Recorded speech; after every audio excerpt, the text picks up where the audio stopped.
For decades, the United States has spent hundreds of billions of dollars to construct a security umbrella across the Middle East. The strategy relied on building a network of desert fortifications, so advanced they were considered impenetrable by any regional rival. This strategy was put to the test when the U.S. executed a massive strike against Iran. The operation was designed to trigger a rapid collapse of the Iranian leadership, effectively removing the regime in a single decisive blow. But the expected collapse never happened.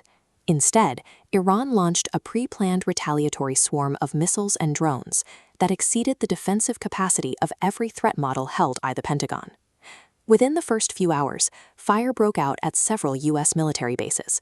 Simultaneously, Iranian forces shut down the Strait of Hormuz, effectively ending the U.S. Navy's long-standing guarantee to keep the waterway open for global trade. This sequence of events demonstrated that the multi-billion-dollar shield can be bypassed.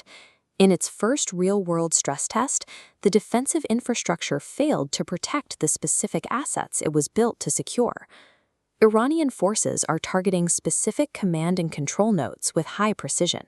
These munitions are directed at individual facilities based on their operational importance. In Dubai, Iranian drones struck a specific hotel, reportedly killing 6 senior CIA officers who were working inside the building. Additional strikes hit Department of Defense personnel in Bahrain and a warehouse in Qatar. That specific port facility had secured a classified military contract just days before it was destroyed. These strikes suggest that Iran has successfully mapped and penetrated America's most classified operational architecture in the region, using that intelligence to select its targets. To understand why these targets are being hit, we have to look at the Gulf states' air defense networks. Despite billions in investment, these systems are struggling to cope with the volume of incoming Iranian fire. The current failure stems from a planning mismatch. UAE and Qatari defense systems were purchased to fight conflicts similar to the 1991 Gulf War, where an enemy might fire a few dozen erratic Scud missiles over several weeks. This chart compares the finite supply of expensive U.S. interceptors against the volume of Iranian munitions.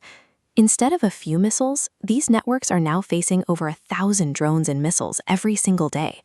These automated defense networks are forced to fire rapidly to keep up. As a result, nations are exhausting months of interceptor stockpiles in a matter of days. To replenish these stocks, the U.S. military is forced to consider moving interceptors from its Pacific Command. Doing so would reduce the number of munitions available to deter a potential conflict with China. Ultimately, the conflict is being decided by the math of supply and demand. A superpower's regional presence can be neutralized simply by exhausting its finite supply of munitions. As the tactical situation worsens, some political leaders are suggesting a ground operation, sending in special forces or boots on the ground to hunt Iranian missile launchers. Deploying ground forces into this environment would likely result in elite casualties without changing the logistical reality of the war. The physical damage to U.S. military infrastructure has reached over $100 billion. Rebuilding these bases would require a level of congressional funding that is currently considered unavailable. Neighboring states like Saudi Arabia, the UAE, and Qatar are watching these developments. They are witnessing the failure of the American shield to protect their most critical energy infrastructure.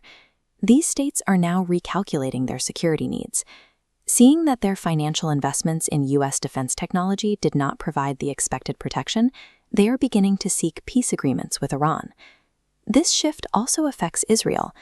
Without the guarantee of an American military shield to absorb regional tension, Israel is forced to reduce its regional military and political goals.